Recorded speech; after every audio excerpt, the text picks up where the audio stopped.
Halapaini tu ka whakamatala, honani whiroa ma whaingata, no noa tawa ke whai ana, me tatalo moe o tu hei lala. Halapaini tu ka whakamatala, honani whiroa ma whaingata, no noa tawa ke whai ana, me tatalo moe o tu hei lala. E wisai, whakapo, a maasi mohono fuloto. Ka neongo, ele to, na maunga ki e tai pono. Na e toko, e whanua, e tu pau o hapai ki o lunga. Ke malui, me o lunga, a Tongan ia whai o tupu-tupua. Utulai la o tu matanga, mo takau no me ka whakautanga, matangi mari e ko maua whaanga. Utu kalongalu ko e hake anga, utula aina o tu matanga, mo takau no me ka whakautanga, matangi mari e ko maua whaanga. Utu kalongalu ko e hake anga, he wisai, whakapo, a maasi mohono fuloto. Ka neongo, ele to, na maunga ki e tai pono. Na e toko, e whanua, e to pau o hapai ki o lunga. Ke malui, me o lunga, a Tongan ia whai o tupu-tupua. Lele a moe mai ko mokotu, ko e whangwelolo a halai walu. Sia ko ka whoa alo i talau, lo se o whatai situ a o whatu. Lele a moe mai ko mokotu, ko e whangwelolo a halai walu. Sia ko ka whoa alo i talau, lo se o whatai situ a o whatu. E wisai, whakapo, a maasi mohono fuloto. Ka neongo, ele to, na maunga ki e tai pono. Na e toko, e whanua, e to pau o hapai ki o lunga. Ke malui, me o lunga, a Tongan ia whai o tupu-tupua.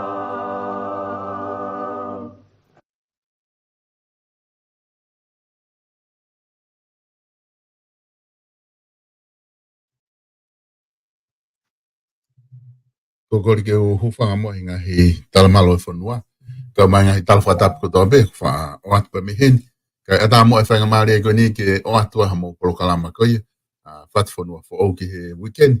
Ko iloi pe ku mo tatari ke tau polokalama ka koe whakamari eni mao pe mo e whafofonga pe me Australia ke lava ke whahoko atu e polokalama ia honi ki mo gene hoki tonga ka ku ate tatai le rei ke te motol mo e whatawange pe o ku ongo le rei au polokalama ka te motol kena ke tatau pe ko fe tu ku ke lawa whanongo me tau polokalama o ku o atu e tatai le rei e tam tatau ko fe fia ke tatai le whafofonga malo e tau mau e honi piven malo e ngawe me Australian mo fefe ha ke kontinenti di whawhong ki he pongpongin. Malo tau lawa sol. Palo malo e mau whakamari e kore te peke hou whanga te pe whatapu. Ko ia. Ko amanak whakata pongpong. Kako ongo i malo lo lele au bitu. Lawa di ki tāpula nef. Ne hawe ni ki kau tāpulu pe ne koe toki maheni pe he. Whai turik mai koe ni ho. Whai ki whakaferesi atu he ngahi. Rai tāpulu atu e whaitoni. Kako ko ia. Oe e lele au pita whaitoni. O masana lele kai ke momoko kai ke fuas. E lele pe.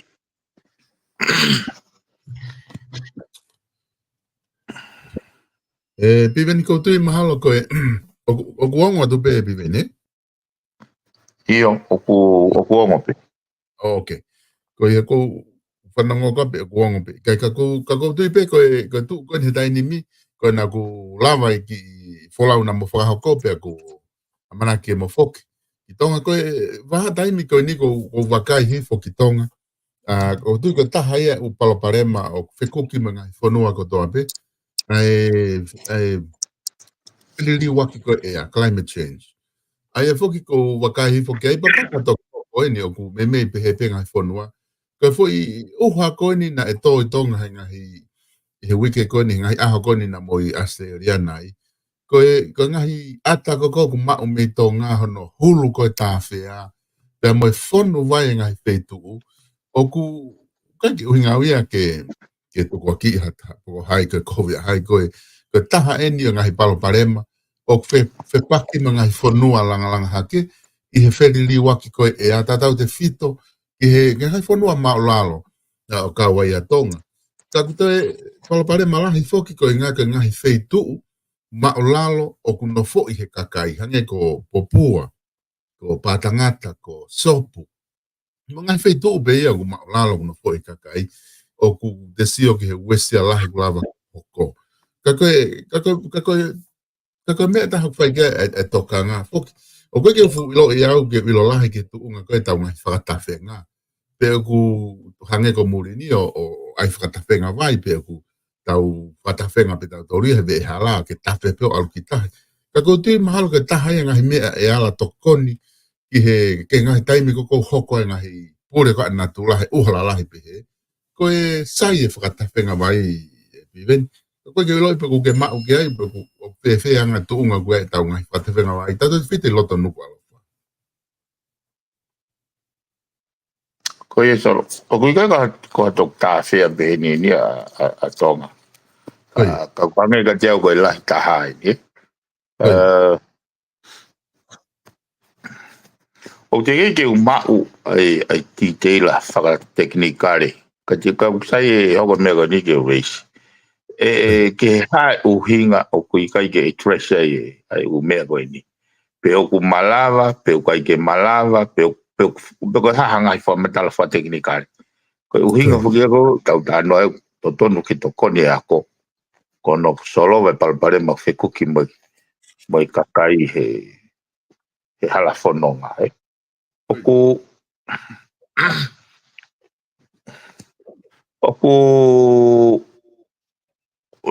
na ki o hake pe foke whanki i siu ho haa. Me ngai whitu koe ni he tāwhea he ngai toi tanget ki mo. Koe uhinga whuke oi ka kai o nofo he ngai whitu pe ni, he ngai whitu wano pe ni, o si ano pe. Ia koe kai kia hakere kere. Ai koe me au te ton ke whakakaukau i whaka very holistic au pita. Mo whakaukau i mea koe whakatawhenga pe koe ngahi reservoir, ngahi keri hangai whakatana ki anga vai. Kene hanga eksope vai he taimi ukalahi pēni he. Ai ke au oku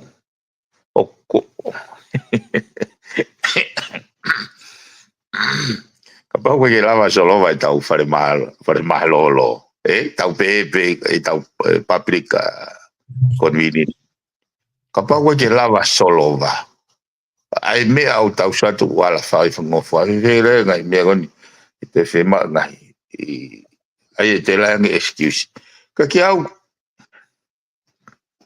pau fogen iso tafe be me goni solo ke fa pipiki ke priority o to ton ke mo ke lang fonua ai go fa tu ko ki ai kai ke fa poto ono spendi tu hau kai ke utu ha me ilolo o tu tarifaki ai go ngape ia me te ne tokoni ke au sai o ne mo ka to pe fa mama he u me hoko ka sai ne hoko mai ke weise u isi u go ni ke fa tokan ke hange pe ko fa tau kave ki moa hai me priority ai o go piti ke sipoti hose forum ngai me o kai ke hane directly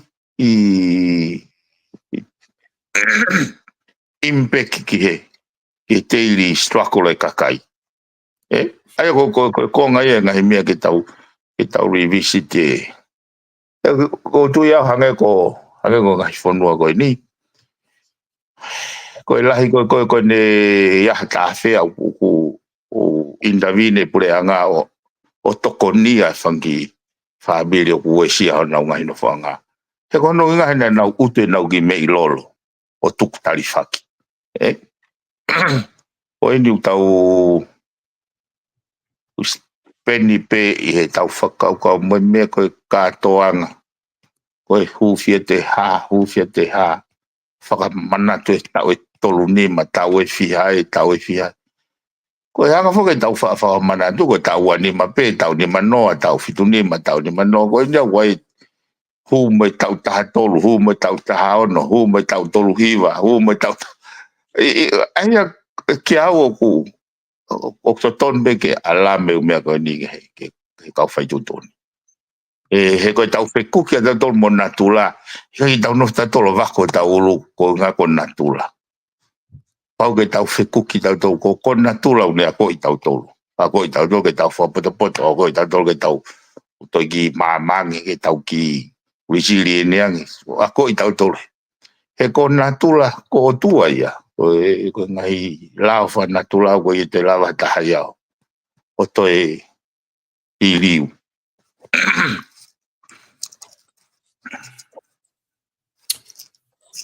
Oia, pimeni ko taha palo parema ko whatonga hi fo ku raise concern e kakai i fo i tā whea lahi ko ni. Ko nā upehe ko pe kuanga fe hono foa ke ngahi permit ke ngahi langa fo o. Tata te fito ke ngahi pisinisi o kuna uivi lahi. Pa na honga na tolo tanu foki ko ngahi ko nau pisinisi ke malu e nau pisinisi. Ni ta fea tanu na dona ngai feitu ko ya o maalunga ko os follow e na fo ka kai ia maulalo pe fangi hona ki ivin langa ko na ki pare ngai ta ki mu pe ka taimbe ko no ko ta fea pe na uha ula ki le pe vai ia hanga ton ke lo to fare me loki u apliko maulalo ko ngai na tanu fo ki langa ki mu ai ka hu mai ngai langa fo o ia mo ka business ona tolo tanu ia fu maalunga apito ya kuna ufehu ia ngai permit ngai me behe ku foke pure anga ke fai ake ngai langa ko langa fo ka ku te se pegita fo ke point ku ngai na tanu no se pena tolu ko feitu ko ya ku lahiano ko pa ke na tanu e na tolu he ahoni ke maulunga ka ku sia ngai no fo kana ton pe fo ke ngai palani ngai tu un ke tau pe ke o atu ke ngai feitu ko ya tang o te te laka he mita fiha ho tanu ko ngai ko sio ke ngai api ko folo na no pe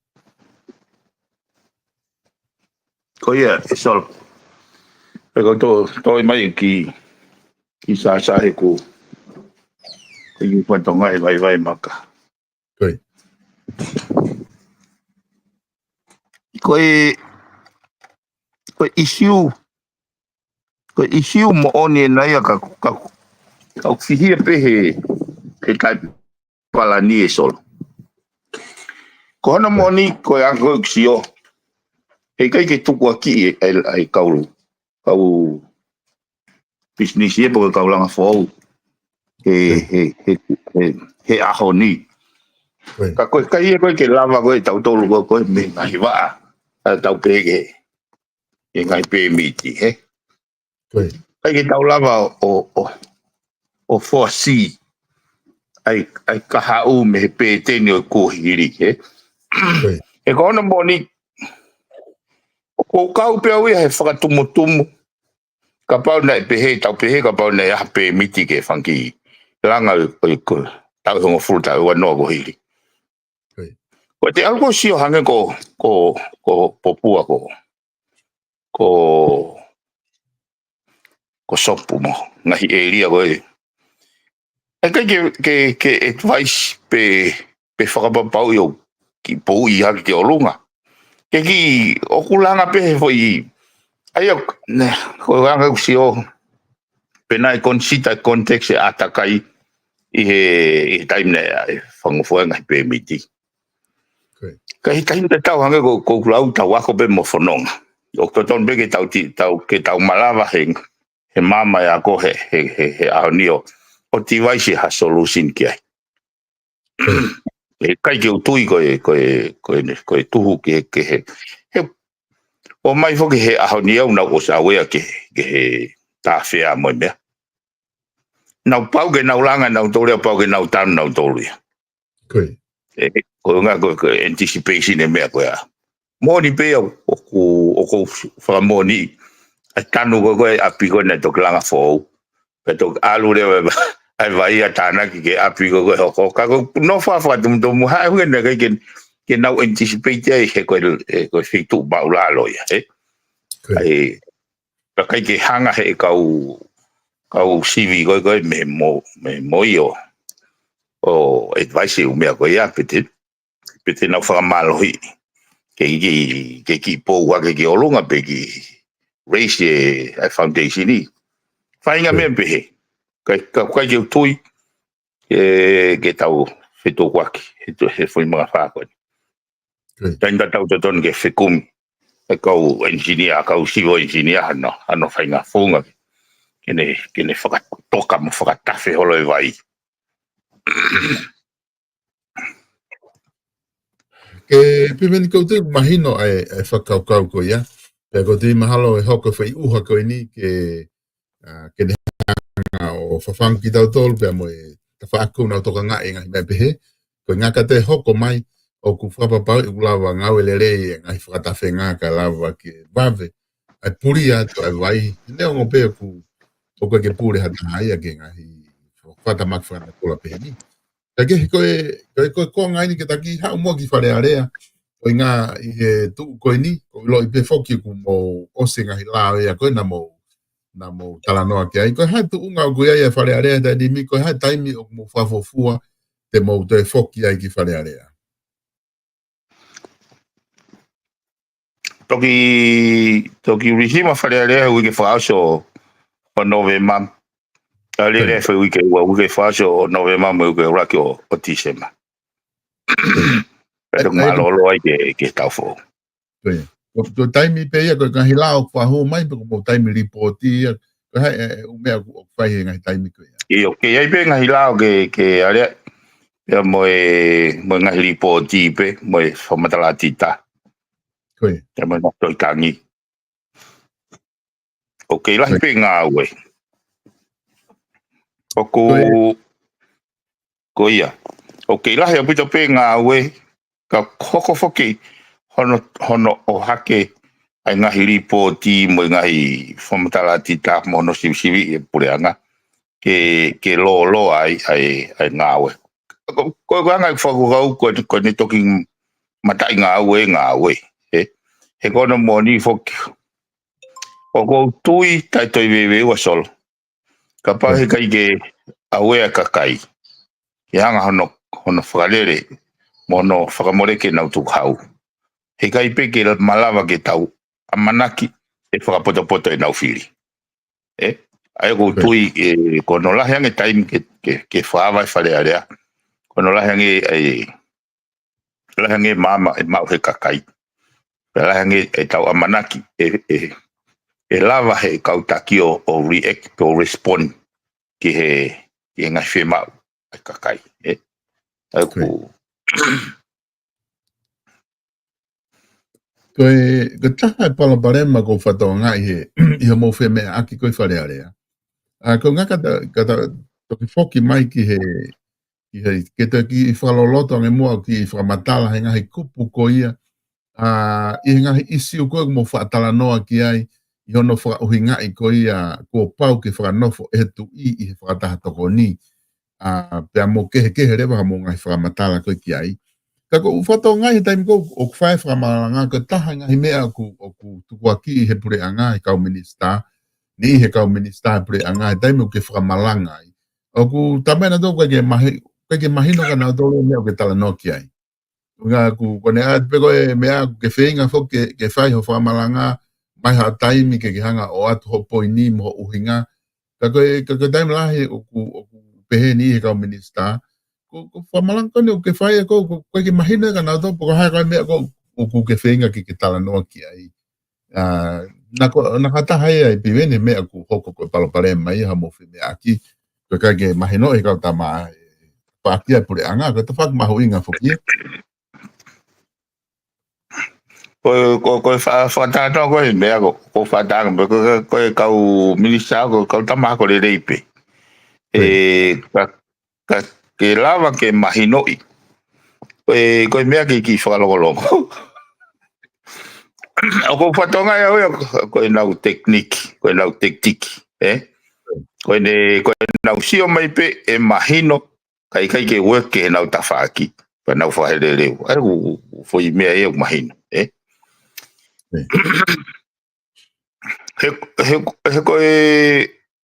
ko time ko o ko whakalave ai ki he sea ke kore mo ke kau minista lau ke nau laki lau mua e nau whi lau pa nau toki o mai i whare area. He ko whanongo ki hanga e nau taingo nau TPT e whi lau o kui kai ke nau nei kai ke nau lau e whi lau ke nau hanga o mauloloto ai lau maari mo e tau mua kuia e whi lau he ko whae ke whoke makatuunga he koe lau ko tau pe solo kai ke puna ea o ku rakilongo ai kakai ha mea o siapa toki o mai re vai he kau whafofonga o fotu wat ke fatua ka lau pe ko ha whainga palapare mau whi kuki pa moe whakalere ai pure hanga pia ku whaurewa hono lau o wahano ngahi makatuunga ai aka pau e tokanga ai kau minista ke nau hanga o mai whakamohenga mai ai foi makatuunga e lao. Rako mahano makatuunga.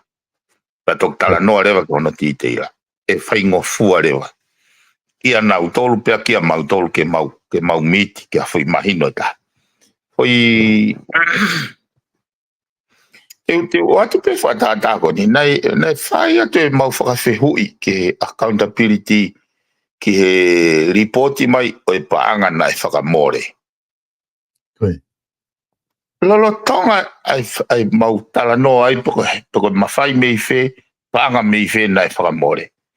Ko hu hake ai tokon pare mia ai mai foi kupu i lao, koe mawhai pure o kuia nau toro. Koe taimia nau toki o ngoi ai o ku nau mau hala ki he mawhai pure.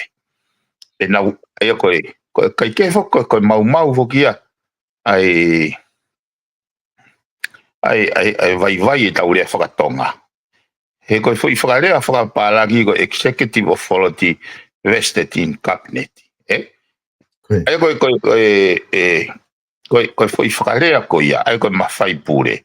Whakarea reo na tō koe mawhai pure. Executive authority. Ai koe Ko e mea koe nā kuongo I koe ai, o uhinga le vai e nau ai no ai e tuku hau. Uhinga le vai e nau hangeu nau tuku ke hei, ngai mea ko haa mai kei ne awhio. O koe ko uhinga koe ke tau whakaheke ke ne awhio. Ko uhinga kuia ke tau operationalize, e tau konisu tone whakat, mai lao whata tau ke konisu tone. Aia ko taimi ko ia pau whenga tu lewa ke u lawe ki he ngahi kupu o lao o kunehanga o build o whakamohenga lele I mai mea koe mawhai. Kaike. Toki mahino le vai ki au ege motuan. Dui ne kau vai mo shefa lele nehanga o whatonga I mea koe ia. O ku mau hala. Ai nau ai tokon pare mea ne whare I hala lewa ai kapniti. I he uhinga koe mawhai pure. Ka koe executive authority koe mawhai ngā au e. Ai koe nau tolu nau execute. Ai mea kua pau koe tūwhake ko nisitone ko hapaanga peke whakamore. Kua pau peke o mai whare area. Any spending, any money, ke toki wahe mei whare paanga. Kua pau peke hiki ni maka whare area. Pau peke o mai ke wau kia whare area.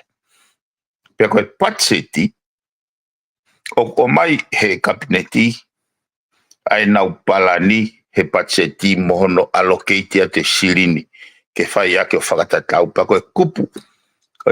Kupu te whito ia patseti upe te mō whakamorek pe sirini koe ni o whakatatau pe ke he tau mua nai whotu umai he patseti koe ni. Koe whoi, ngahi mea koe, aia koe uhinga ia koe nau mawhai ke execute pe mea ko stari e whare area. Toki mahino ia he tālanga e nau whakakau koe mawhai pure. Ka koe mawhai ngāwe. Koe no lau moni ia koe mawhai ngāwe. Koe. Eke, kau mahino pe kāu ia ho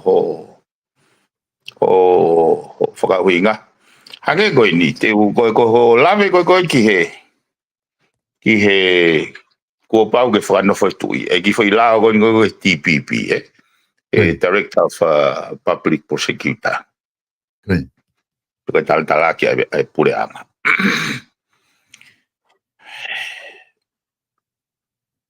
Kai hanga ilo pe kunau lau whakatonga, pe unau poto ele whakatonga. He koe whai whakarea koe kua pau, it's a must for the king kene appoint. Hiri pe ene mau e wharei. Ai ko nau whiu ono whenga ke ufuri. Kua pau ke he tui. Koe whakarea koe na o mai koe he kau minister. Ko ngā koe tui toko tahape. Ka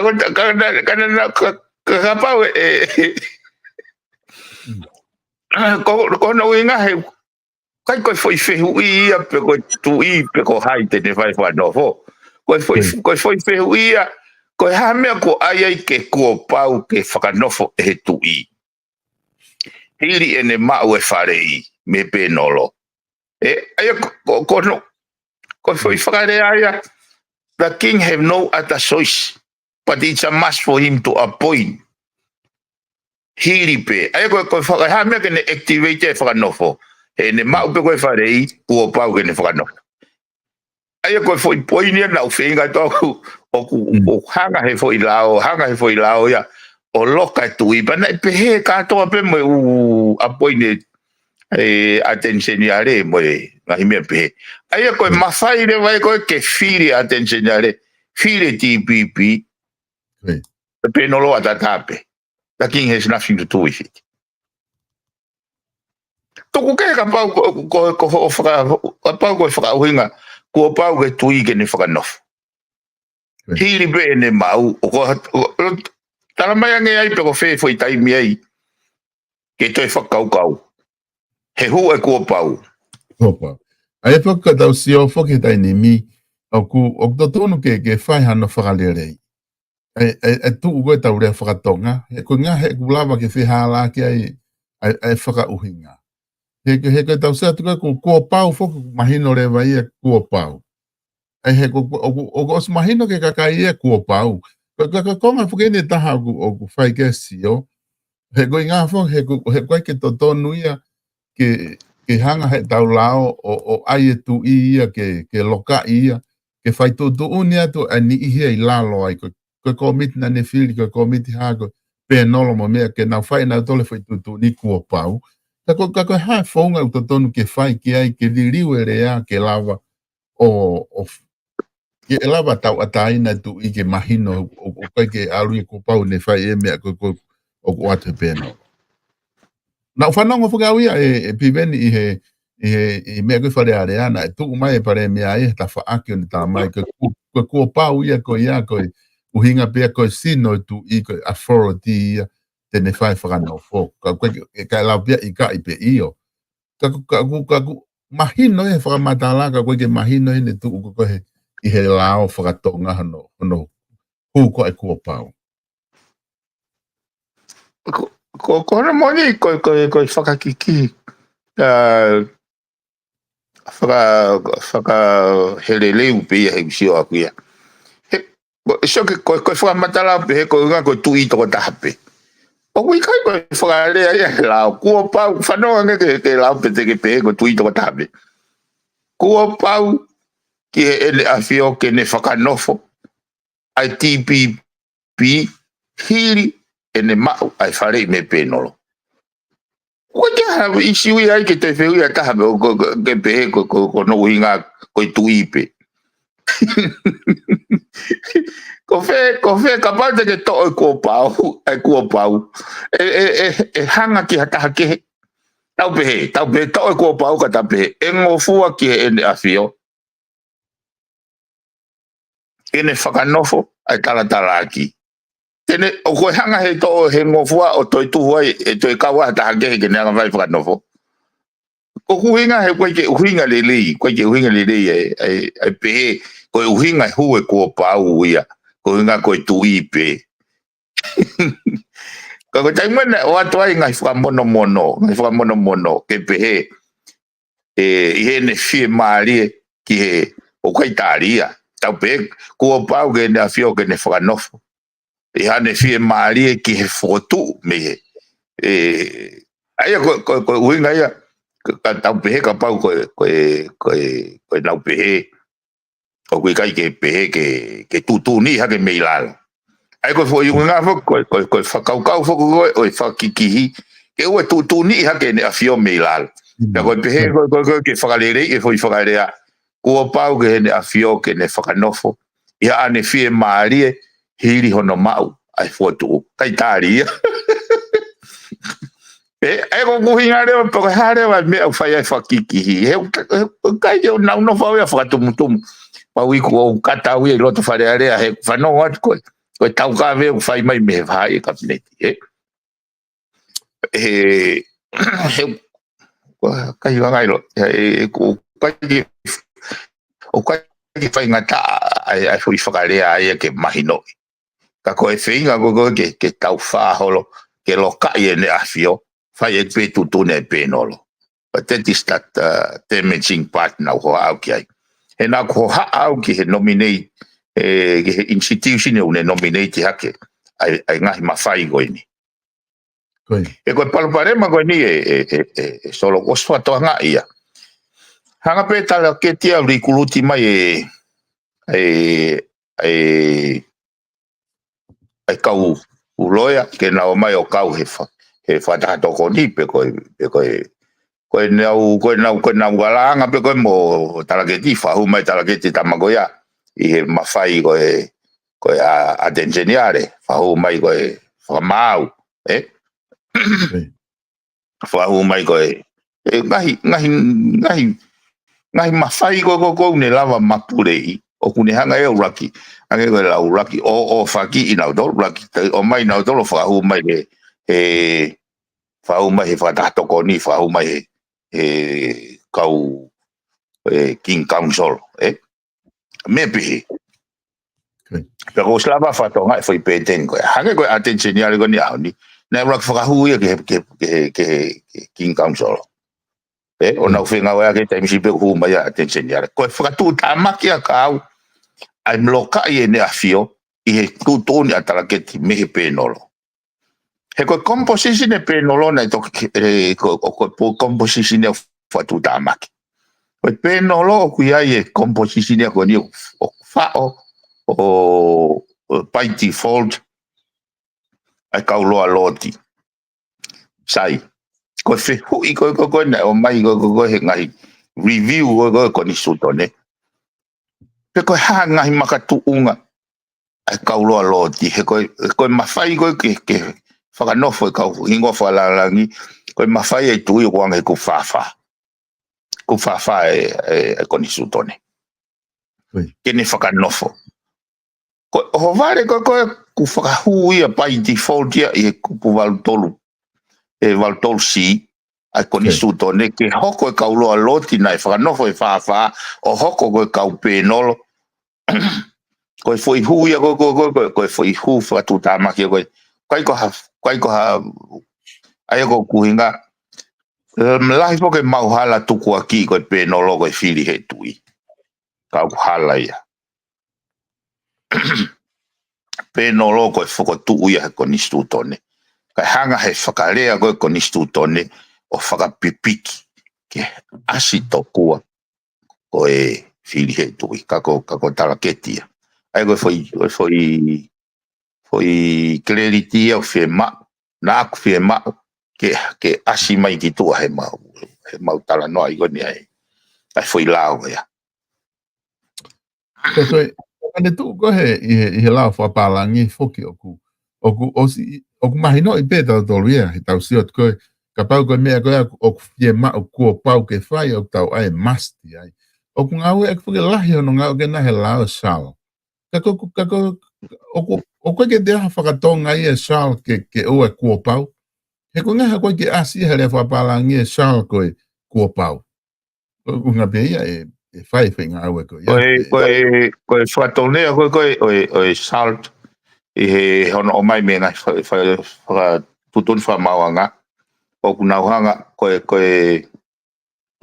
interchangeable pe moi mas.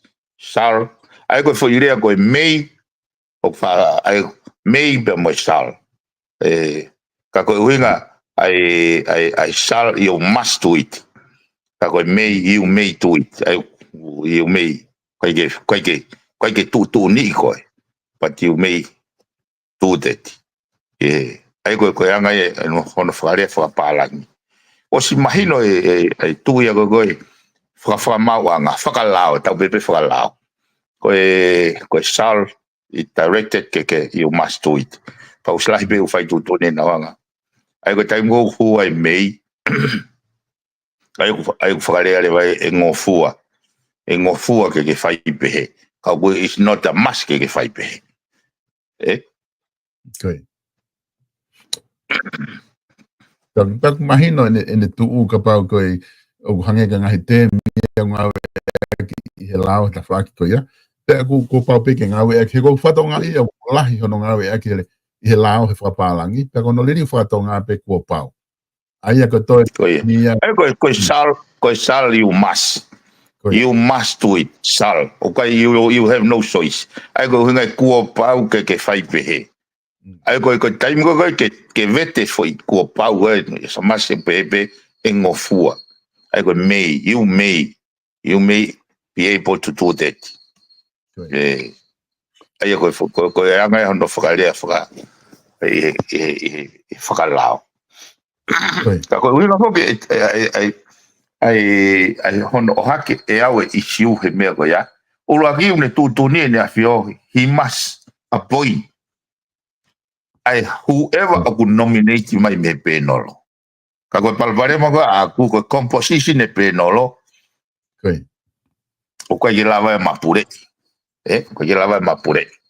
E pehe ke nau e tariui sio ke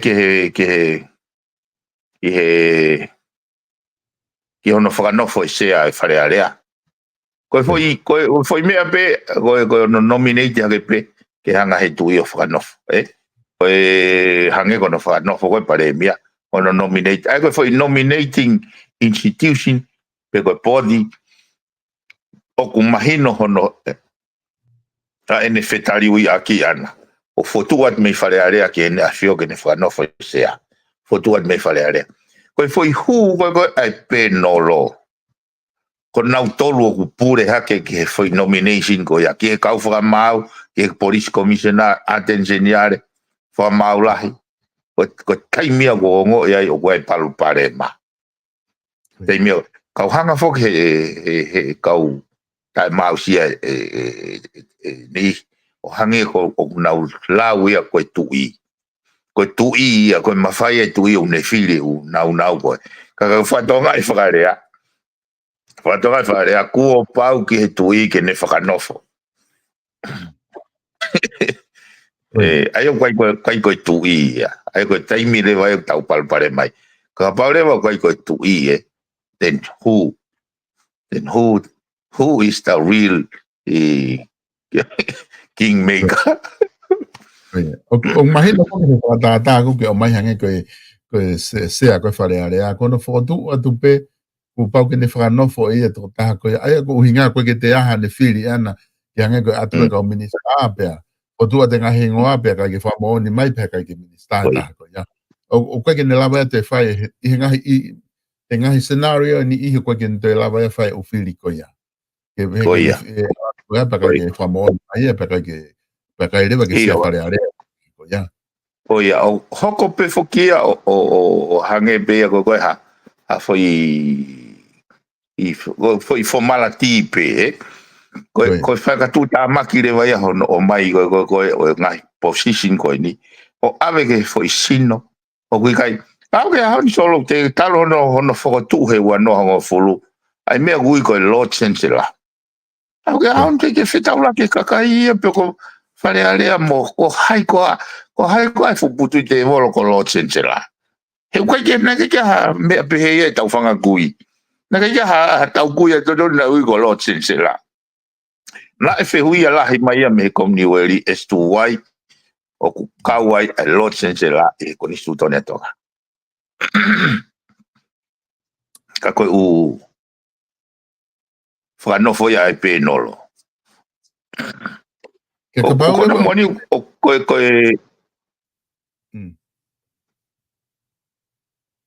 io veu me ko nga kapau ko hanga Lord Chancellor kapau ko ke ilo ko hai pa ko ke ha ki fare area pe ko ke ha ka fa nga me afra pure anga ko ha e poino tau o kwai tau to ta pe he tau ko ko no ngai mo ni o anga ki ai na ko fa nga ma fa pe ai office ko ke fe ma ke te asilo e ka fito ko ia ko ma fai ko minister lau te o anga pe ke lo chancellor ko ai ko na o mai me kom ni ri ha me ka ki fa mawanga to ko si ko ka na usiri ni ha ko ha winga to create institution o ka wa lo chancellor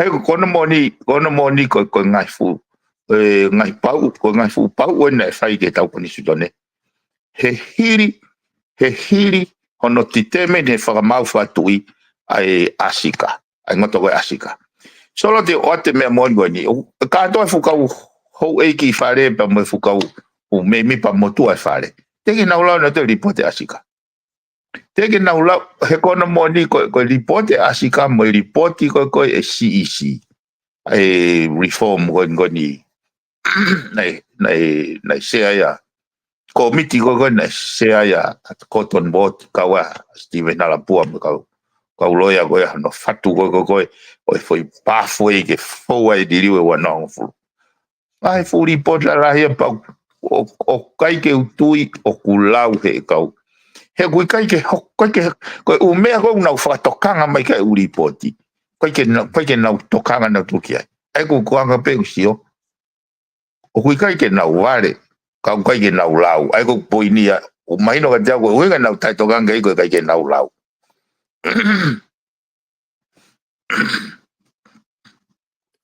Daga uhinga le vai aku toko lahi ai o ku fihi holo ai o me ai loto he fo i tau fa unga ko nga ko was o mai ngai ripoti o whakatokanga mai ngai me ko hanga ripoti asika ke tala no ki ai ka ke lava ia ke tau mo to hanga ku ospe fe me pa tu kwang ospe fe me tu pa tu e tau hoko atu pe Ko ia he ko me fuka na utui ai.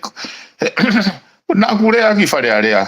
Te mo wa mama te ke hoko me pe e mama. Ko ke hanga pe he foi sino e taha ko pe nolo. O fa o katoa ai police commissioner ai to taha go to ton ke ne fai fa to tolo halaunga. Haloto mamahi ha ka kai tu hata. Ko police commissioner ke ne fai fa to tolo. Mo ne department ke na fai fa to tolo. Ko attention yare, como poi director of prosecutor. Ko ia o kuna fai frailo tati kite ke lao. La mo ka fra mau ke na fra mau it hia ko ia.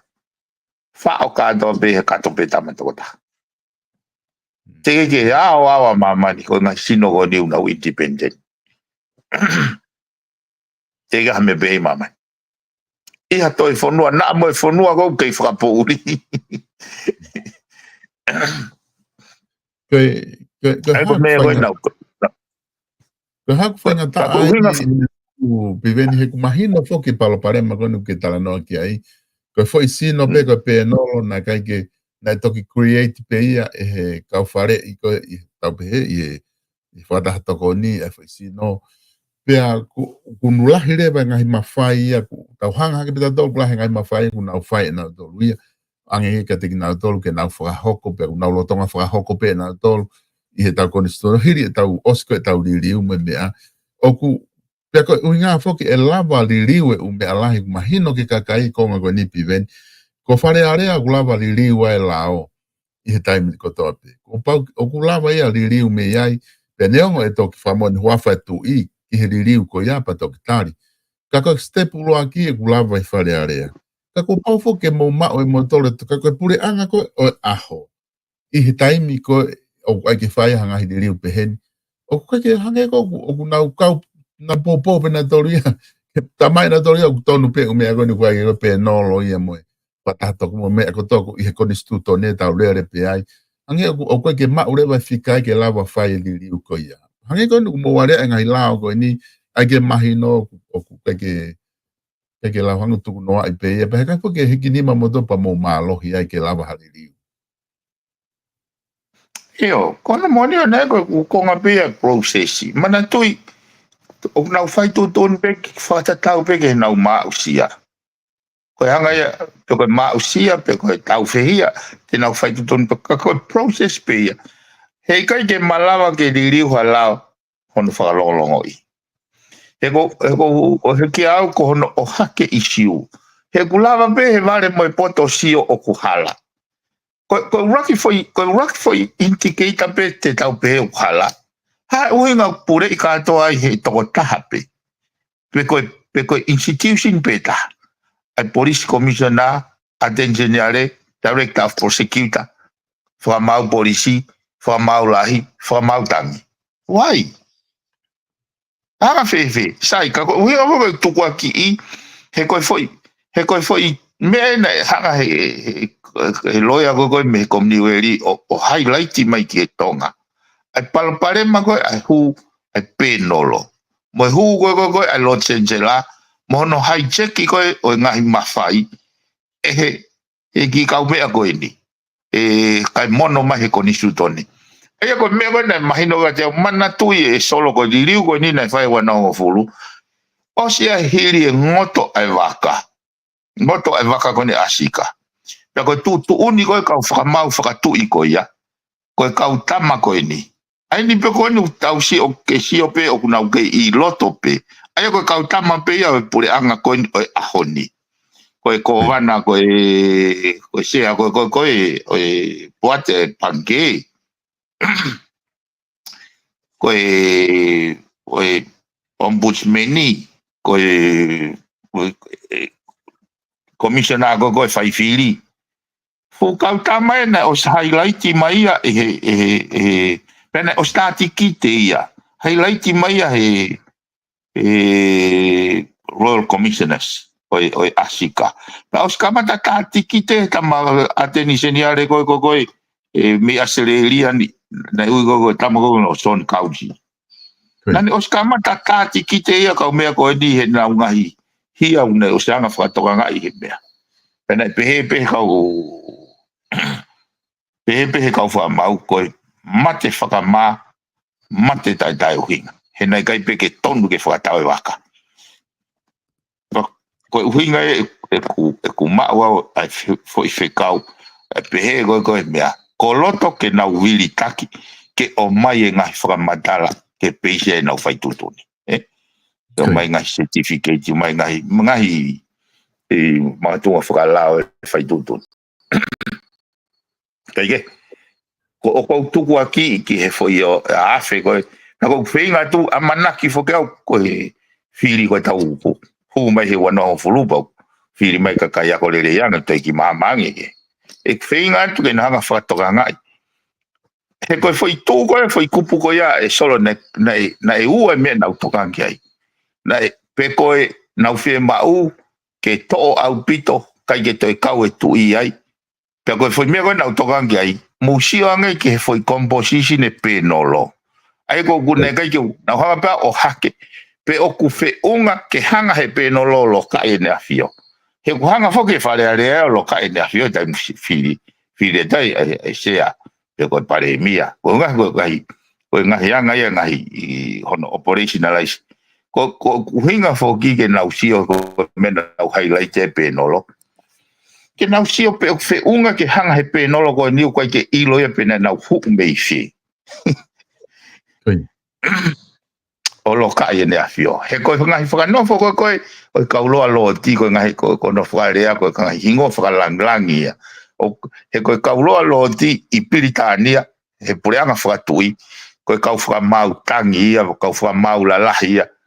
Na o kai koe ngahi criteria ia, ke whakanofo ai koe, ko haloa lo ti. Koe tau kauloa lo ti e tau ria, koe whakahingo whakalangi pe ia. Have no correlations ki he loa lo ti koe a Piritania mo ngahi tau kei mo ngahi ausia mo. Koe uhinga foki na o mai ka mautole kakai, whanua. E ave ngahi lakanga perperengesi koe ni, ke mama o mehe mawhai. Pe kona whakarea taha, ave ke mama o mea mautolu koe kau politikare. Mautolu koe ni wharearea. Koe ngana whai, o ku mauma o e mawhai, pia maungau e hala ake mawhai, ai we si ai kakai. Pia na hangarewa o hiki, koe ngā ke oa na ngau e hala ake mawhai, e ki mo tohango ni whiri mo toke mo pure anga a ho pia mo tutu uni pe ke whaka ai o ngahi uhinga pe he ke ave arewa ngahi lakanga ea koe ni ka ngahi lakanga pereperenges mama o me kau politikare. Ka kuhanghange ia hene asa mai koe ni uhanga kakai e fwoi uhinga koe ia.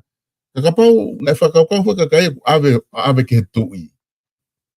Ave na tolu ke nau tari ui ke he tui. Ka kuhange ni hange ko ho whamatala ko mahino mai ni tak te ai me ngai kulupu mawhai au te lahi he kau politikare o ku ave na toria whakangongo na toke ngai kulupu ko ia tau lifia ta tolu ke mo tolu kau politikare ta kau te ai kulupu na tonu ke lifia ka kahia ki ai o ku ave ngai mawhai la lahi ko ni ngahi lakanga mahu inga ko ni ki hono whaka ilo mono ai ko ia tau i koe whai hala me hafua ave ia ke kulupu pehe.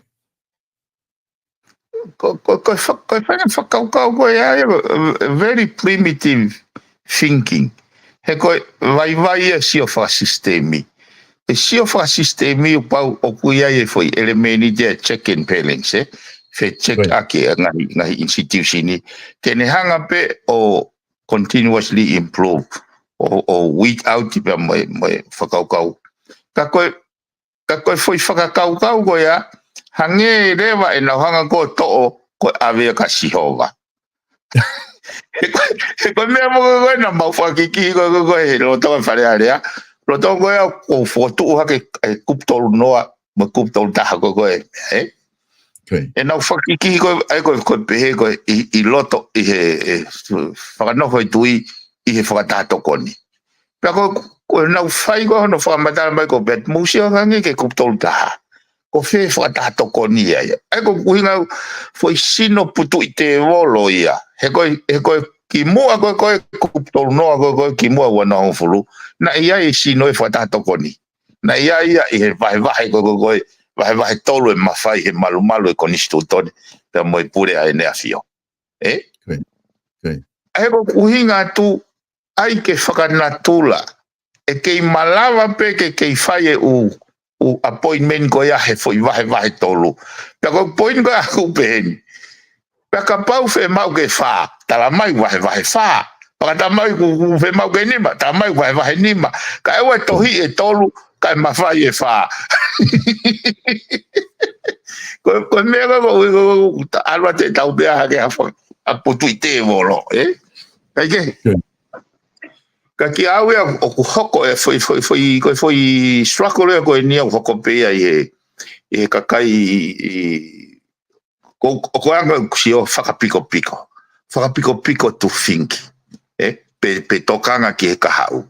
Ai kuna o mai po mawhai ko ke nau tokanga na toria ke ngai platform ko ni. Nau toka pena toke siri ni ke na o piti ke sipoti ke na whakatau whakapuna mau. Ai ko poinia aku ia, o kai aku ke te heke. Ko uhinga o fie mau e kautaki ke nau whakaukau e well-being, my welfare fonua, moving forward. Leaving no one behind u whakaukau e tu iho e kipa mai kakai. Tuku ke ka pau ko nau, paianga e nau whakaukau ke eliminate hafa inga kalasi. Ko foi me eu te ke u lava au ke hanga o absorb. He ko wanga i whakaukau mai mea ko usio i wharearea mai anga i whakaukau ke liliu whata mai alo e mahino mai mama. O kai ke tuku noa iau ia ngai component in society. Ai ko ke au koe fu whakapiko, pe ku to'o he paanga e nau focus. Koe lele e whanua. He ilo, koe anga pea, e koe tau, o hinga pe whoka e tau articulate pehei, pe koe tau whakamatala i pehei, koe tau sio ke mea kou whoko. E me ke anga e nau punga whai. Koe i whanonga koe ni whai hanga i koe ni, o ku whai hana tala noa i, wa mai ki wharearea, o ku tau tala noa i he tau polokalama. Ke mahino ai ngahi isiu mga he palaparema koe ni. Baku o mai ai taha koe ni e whihu i koe ia. O se ngahi mea koe ni o tau whai koe ni. Koe ha ai solova anga o tonu ke whai, ke hoko atu ke ai whanonga, hala whanonga koe ke lava. O whai ngahi whakatonu koe ni. Iyo, tau na whakatatono whakaukau koe solova whakakomponent. Iha mega complex system. O hulahi ngahi wheitu uia ke whakatonton mai. Koe ultimately koe kautaki koe whiri e kakai. And every 4 years pau koe tau whou pau ke whiri. Tahaia. Koe ua. Ko hono. Aia, soko kai mea nau whakaukau ke he kuihedi soloi. Koe ngai dimension koe ke waki mama. Ai koe ke tau whinga fwoi tau toria ke tau whinga i ke tau whakaului pe whakamama ai kau whakafofoga i loto wharearea o siri mai kakai.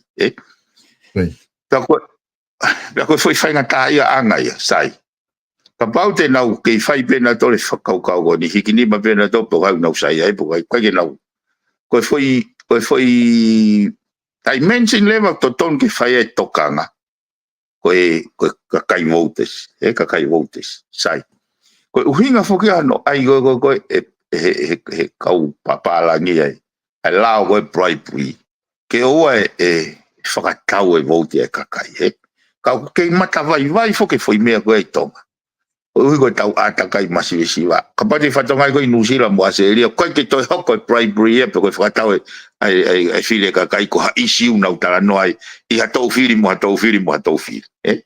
He ko si lava civilise ia pe mo ekonomika o teu i tangata whiri voters ke nau independent e nau whakakau peisi pe ngai policy mo ngai ko tonga ke vai.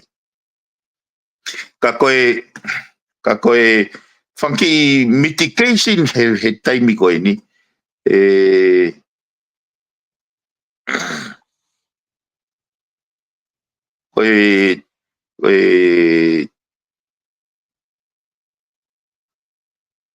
koe kusio o kumahuinga rewa ai mama ai hou eiki pe moha intervention mene afio ke whakatonton pe hange ko ha mai lalo o fononga anga o ha waka ko toho ki tai o si mahino usano kapteni mo ka ko ina scenario o ko ha palparema tai me o kiki ne mai lalo ai ko no monio ne ko palparema ko it's not a ko ka foi overnight solutions ke hange ko fiui pe ko hare va no solo vanga ko foi process ko no ngawe I fare area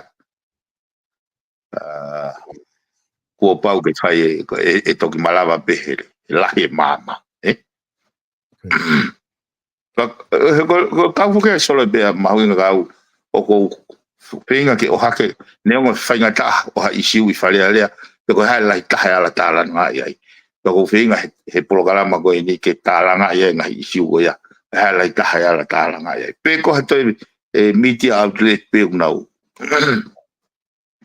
o nau faafe mai o finga ke wanga o ko mahu inga ia ke utala noa ke foi space ko mahino mo mama ka kai e ko amana ke anga be aku ya ke awe ke te lava kita fa maloi ata te kai la pe o se toreo ke te lava kita fa maloi ata ke nau fai me o totono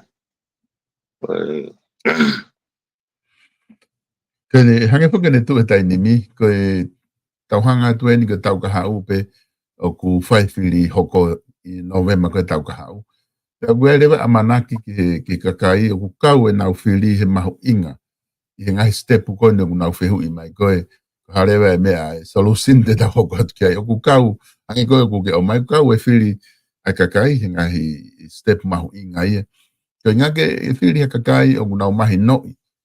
Ai ngai me behe pe kuna ui open mind ko ai nau ki kasa nau mahi noi o ko ai palparema pa lava ke whakaata na ata mai ke te lava whasio ki ai lava whahangau he ko ai to la hia o ku o silerei pe tu whakoka ko ke nau tui nau tolia o ku ai palparema e sistemi pa ko ke nau tui nau tol ke umea beheni to ton ke te wha o sfaili riu wa wheon fulu tau whanonga tuai ka to whahawakai pe he ke lewa ke lava ke te whaha a te wakaia nau tolu ke umea pe te nau hoko atu nau tolu ia.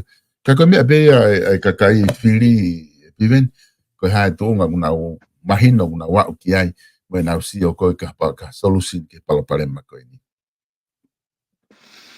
Toi whaofange te lahi ka te au anga si o koe ke foi ke composition pa mo tau whaunga koe ne tau whiri whare area. O ni hanga rewa ia reduce e kau whafofonga ke nau whakakau whakatau whape. Ai koe foi whakakau le lo loa. O completely remove e whainga whakakau ea koe ia me whaunga tau anga tau whiri ki whare area. E koe whakaofa anga e koe anga uksio. O move te vete pe ai whiri mo ta ia ha whainga a basis e ke ia whainga makatuunga. He ku hau pe ai kau whakau pe uraki ngai tono logo whakau pe ki hona wahenga pe ua koe whakau pe ke tau whaho. Te tahanga leo tau tauria compromise ai ka hau o whanua whakalukufua. Koe kiki ine o ngofoi. Pea koe foi mea iau whakanatula e whaunga whiri o e ahoni. E toki ai ha taha ne lava transcend. O maalunga ange ene ofeina e kakai. I he ne sio kita pe ke ono wahenga pea mo ene whiri hoko. Ka koe whake whakanatula ia. E koe foi struggle e nia e te tau ko guanga sio e hange pe nia ko kai ke tau fu mamao pea mei naulu o naulu fo na mau e phosphate ai kana e tau mai ke asere ni mo mea tu mari pa nau hanga noa taimini unau tok feinga ni taimini o se phosphate os me kisilini kau tai ako fa nau tai ako nau ka ai ba nau feinga mai leva ki asere ni ke nau hanga o resuscitate na mo whakafonua, national interest. Ai ko kusi o ke ngai tono no ko ni hoko ko ne me pa to kick in fok pe moe me ko ni toli fo yakau. Hanga he foi project ya ko ya o toi whakawawei ai sio no o maalunga nge he kaha. E ko foi o so wa o nia o lau ngai business ia ko ke ai ko ngai feitu ko ke ne langa fonua. No whainga taia nau doli ai. Si o whakafoi tui, silin wawe silin lele o mai. Tok alo te penia ko eko kamata pe tau tavalu hau. Alo te penia ko ne kai pe ke ongo he tamsi ako e sai ne ako o no pe fa o tali hau pe tori. Ai ko tau hanga ko fast track e foi mea ko looking forward o kai ke aslelege ke fonua. Malanga fonua. Piveni ko ngā kua taimi, o koe e whehui hene ko kore mai tō taha ko ni ke o atu, o koe whehui. Ko ne kore pe ke whaau atu ka te koe whakau ko ni, ke tokone pe mua no teke ko ia ke whahanga ue ke ngai whare whawhia maari, o tau public toilet, i ngai whetu, o tatu whito e taimi o latu a ngai wakameri pa moe kau wholau ever, o atu ia ki he public toilet o ku loka ia, pe tamai ko ki ngā ue pa ngai mea pehe, ka ngai whetu ufuki o tonu ke kau he ngai whetu ele ia he whanua, ko ngā koe, ki ngā ue ke kakai loko, lope me kakai koe kuna wholau atu, ka koe kore me tō taha koe ni ko check-up, ke ai peha mea uke loto ke toki whaosi ake pa ke toki whaosi mai ake kata toki hoko te wikahau. Koe malo solo pa malo no, kono mo ni koe fu, na talu pe ku humo grace issue ya. Kamata pe me ki whare whawhi maari e wha mawanga i mua. Ko tui e solo pa indicator e ke kakai e whanua. Ko mahu inga ia ka ai whakahoko whatongia e pureanga i he kakai e whanua. Ko hono ai u public convenience. Ko e mahalo ko ne malawa peo ai ha mechanism si e solo ko kio hen. Ko te aluki ha ngai whitu hena. Paka pe ko ha supermarket. O si mateu teu pe. Ko te hopo ko koe malai wakapuna. Ko te humai pe koe me wakapuna. Ko te ki foi maka pe fiha o si ai whare whawhi maari. O nau hanga anticipate e well-being e kakai. He anga i naulanga whanua. Ko tui koe unless and until o whai pehe a tonga. Ko ntoki lotu ia pa tok mama ia ka tautaki. Ka koe mea mōni e so. Ko ia, o whakamalo peau ke kau pou ki kau tāpuleni Brisbane. I ki taimi sisi e kui he ni kau ku revitalizing ki ongoi ko nea o mauto kamata mautoria i e ui whaosi kau o whoki pia pong ke kulahi pe whanki ngā ue.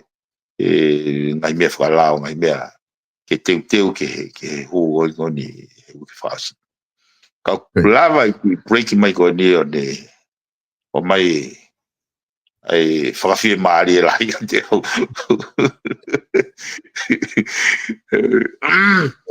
Kau ko na iai pe ki mea na e ki lawe ki ai he ko ngā peke. Ko isiu he kere e solo. Ko isiu he kere pea koe foi isiu koe ni o ku whekau akia mo e te ririu ko tangata. E ririu kakai i muri. O more ai e te ngai totonu ki he te tangata i whanua tonga. E kawai he te hoko ko ha ea ki ha api ma ngai mepe. Pea koe isiu koe ni o ku maari te keke awe ha isiu peheni ki whare hop. Koe talo me he wafe ua fitu hono tali ai tangata i whanua ua. Ai koe no uhenga koe no tali tangata i whanua ua. E malawa ke mau hao passport citizen ha whanua ke. Ke mau beho citizen tonga. ka ke ma'u pe mohonga I to tonu o tanga taifonua tonga. Ka ko hakeisi ka atoa me wafi mafitu. Na ia hopo ia koe o siliu kaka ia ki mua nia he wafi mafitu. Liu kaka ia Amerika. Pea mate ai witou he wafi matolu. Wafi matolu.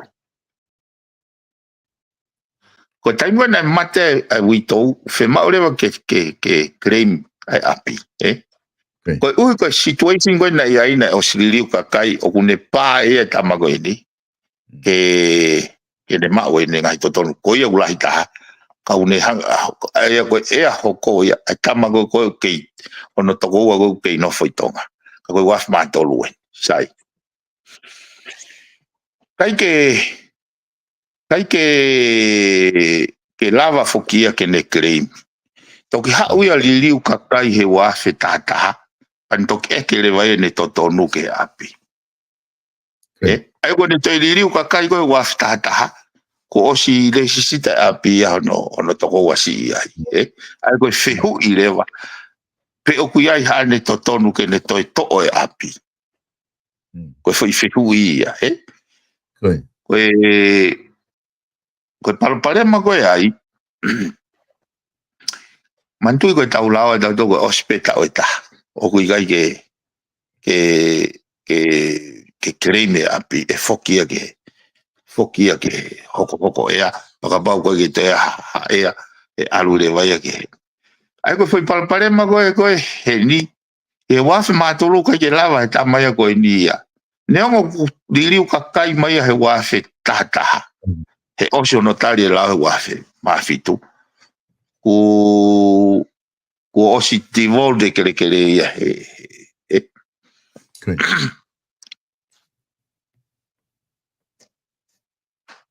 toki liliu kakai ka koe foi mea na hoko e ki mua. Ai koe ke lava lewa, more lewa. Koe foi keisi koe no ko lotonga fe kuki moia taimini. Koe tamai koe nina I liliu kakai ki mua he wafe wafitu. Pea, koe ospo koe wafe mafitu. Foki mai lewa ia toi liliu kakai tonga. Toki mat he wafta hauno. Toki mate wito he wafta fitu. Koe whakiki hile vai ko hai to tonu ke api. Koe sioga aku, moe aka koe kulau koe mahino ye lao. Koe ui koe nae hoko ene liliu kakai ana ki mua ka tok malolo wito. Koe foi keisi koe nau tano koe mua. Rak malolo wito uia, ose foi ta uia hiwa me ai ka tok liliu kakai. Koe nia ai kono ko wharea ko he whamawanga he ngai hopo kere ki mua o kehe pe naturalization mo readmissions ai ko readmission ko tamatoa ko ni to readmit he wafta hano ai ko readmit ne mau pe ia ene u to tonu e tanga taifonua fata tau ke la wena u go wa mafitu koe toki malolore wa fine eki e nau fae e wafe tafitu. Liliu kakai e wafta hano readmit ke ne tanga taifonua e wafta hano aya by operation of the law o ku whakalao rewa pe fo alai kono ngai kene ngai totonu kene apply ke api goni. Ko te ke hawhi scenario pe ke whaitutu ne hawa mawa. Ai ko maari e kau e mea goni kia mo wharei o koe foi readmission ki mua I he malolo ai witou o kunehanga o ange ne totonu kakato. Nai mei kehe, nai mei toi maari ka pau na maloloe ai witou ka toki I whai foi liliu kakai. Nai mei maari ia. He koe whehu I koe ko hai ea he malolo e whine iki. Ai po ke kik ini he malolo sneki. Ko hatanga tai fonua tonga. Ai ko tai mo na malolo ai ka pa na toki liriu ka kai ku muy tege ke tanga tai fonua tonga. Ai to tonu le vai fo to wai ki. Ka ko ni fo ki na readmit ya tau ya ta ki mo pa to malolo wo wito. So interesting ke ha fai tu tone. Jadi isi ube na uno fo lai pelia ki malolo mai ko dia. Kau mari ka tau ke si. Mari apito. Ai ko ne tu ana ia me he wafe ma fitu ko ki na tolu ko to pena na to ki osko tari lao ko me he wafe ma fitu fa me ki ta nim ko ki te firma ka kai ko ke na te diriu tonga ko osi diriu tonga na to. Ko ia.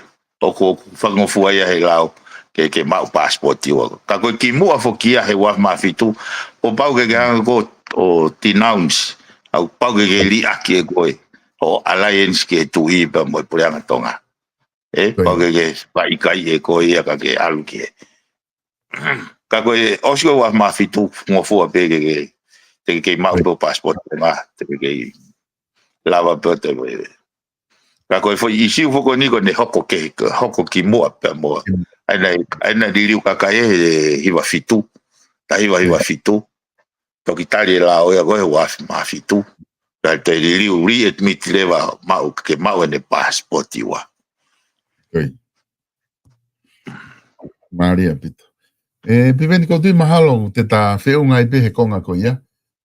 Kata toki hoko te hui kahau, ko tui mahalo ai pe he hui kahau, ta toki hoko te pe ngahi isi ke he pe hui kahau. Kata tuke he kapau te ahame o ke loto ke talano ke. Kai koe besor, maloi. Whiunga I pe.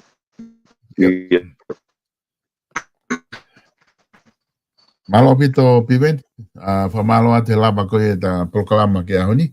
Tala monua te te whalau ku whahoko ki tonga, o whahatu ki he ngau e ku whahoko.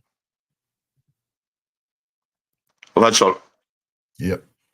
Whamaloa te kainga I he lava koia, mo kau mai I tau proklama koia, FATUFONUA whaau ki he ahoni, ki he weekend.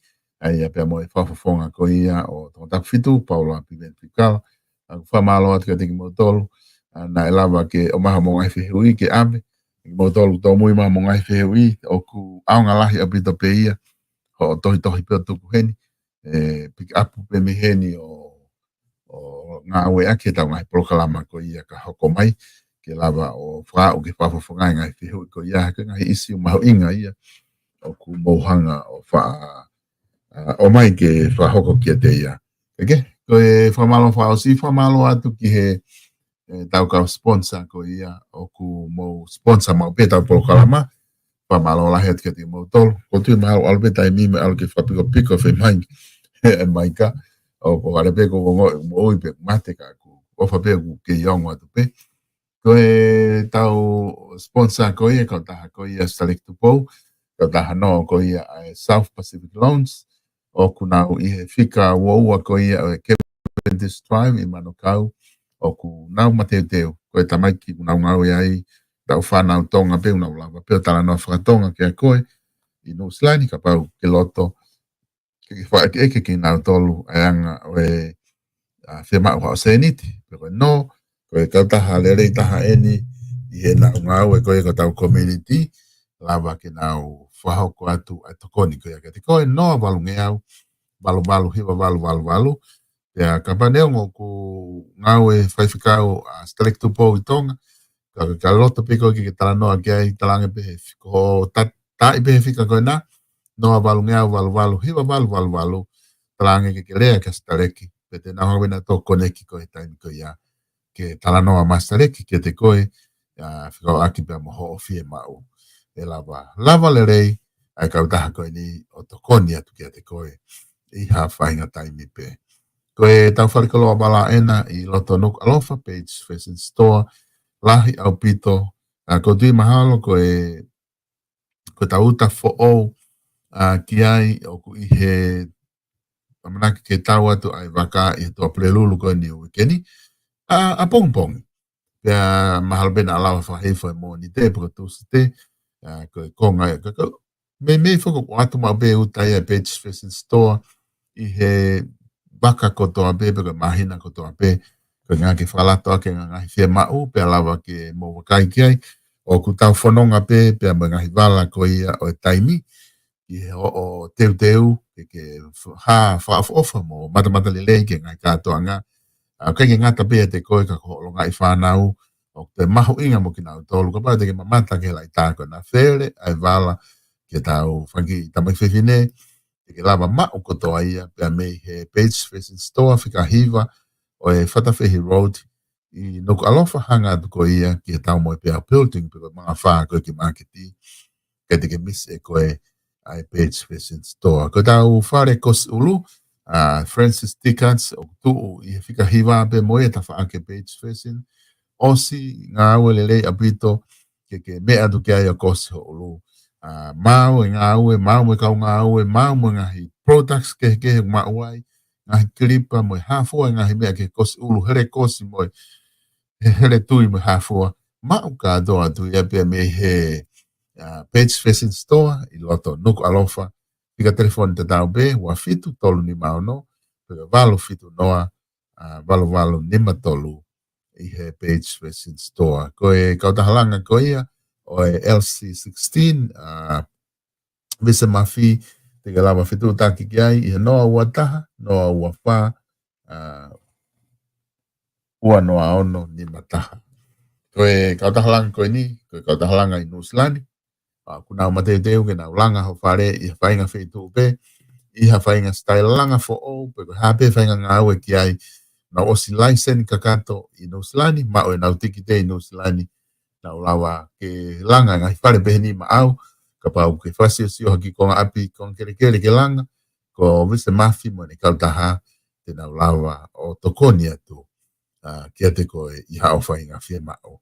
Koe tau kautaha ko ia, ai royalty live stream, noa wha, ua noa hiva, fitu wha nima whataha kia tes, pe koe tāwhalani, pe koe maka whamanatu, ma'u kotoa atu pe ngahi mea ko ia, I whika koe nā ia tesi I Brisbane, te ke lawa whitu taki ki ai, ha whahinga whalani ki ngahi kulupu, kahi ngahi kalapu, whalani ki he koristutuku, atu mo ngahi kupesi ai, whitu taki ono whai ki I whika telefoni koe nā, o kuha atu I tau screen, ko tau kautaha waka ko ia, ai siu I moana freight services, a fleti, fika te auhi wawalu a Tennessee Avenue I Mangele, te ke lawa fitu taki fuki ai, te nau lawa tokone atu kia te koe, nau lo tonga whao nau container mea kai aisi whakatau me he tau kainga tonga ko ngou e tonga, tahe nau ngahi tokoni ki community e kau taha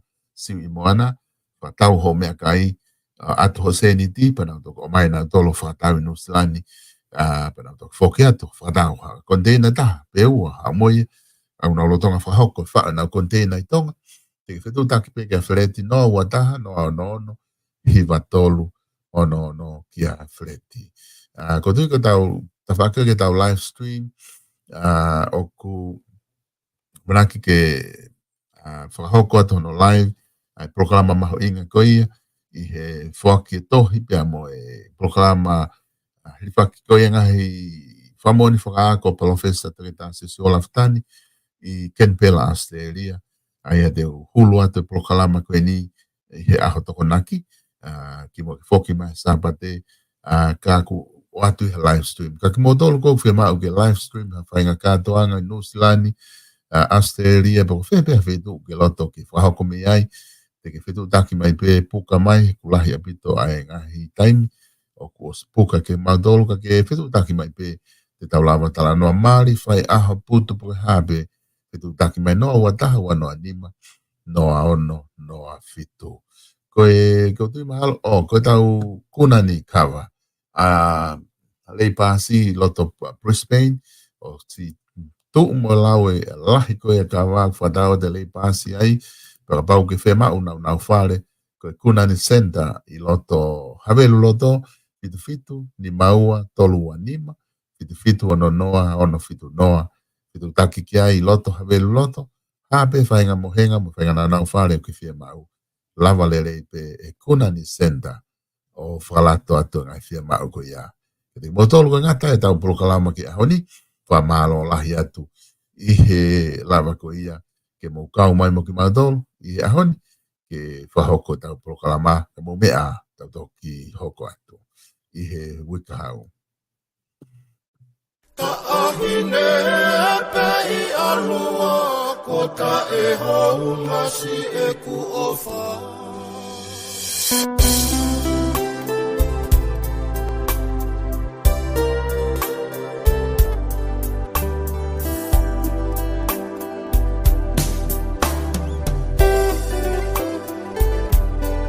E tau whio hi e ke resi ai e ki.